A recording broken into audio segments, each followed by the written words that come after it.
2019లో గద్దెనెక్కగానే వీళ్ళు చేసిన మొట్టమొదటి పని భూ ఆక్రమణలు.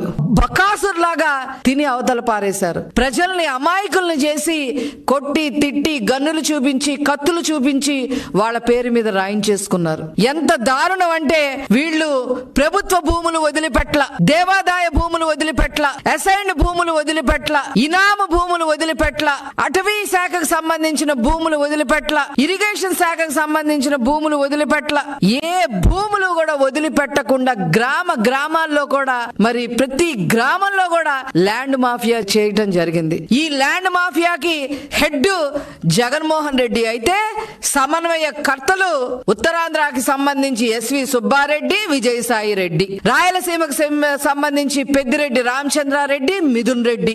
ఇక్కడ మొత్తం సమన్వయకర్తగా ఇక్కడ అమరావతి కోస్తా జిల్లాలో ఈ సమన్వయకర్త, ఈ ల్యాండ్ మాఫియా సమన్వయకర్త ఎవరు అంటే సజ్జల రామకృష్ణారెడ్డి. వీళ్ళ ఆధీనంలో ఈ ప్రాంతాలందరినీ ఉంచుకొని ల్యాండ్ మాఫియాకి తెగబడ్డారు.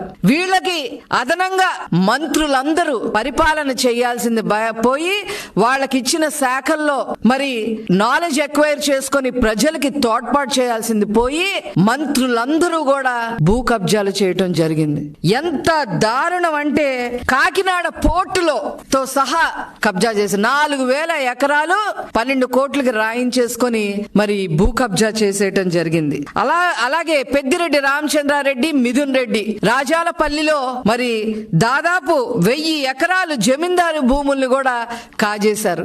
ఈ ఫైల్స్ అన్ని ఎక్కడ కనపడతాయా అని చెప్పి, ఎక్కడ కనపడితే ఏం చేస్తారో ఈ ప్రభుత్వం అని చెప్పి మదనపల్లిలో ఫైళ్లు కూడా తగలపెట్టేసిన సంగతులు మనం చూసాం.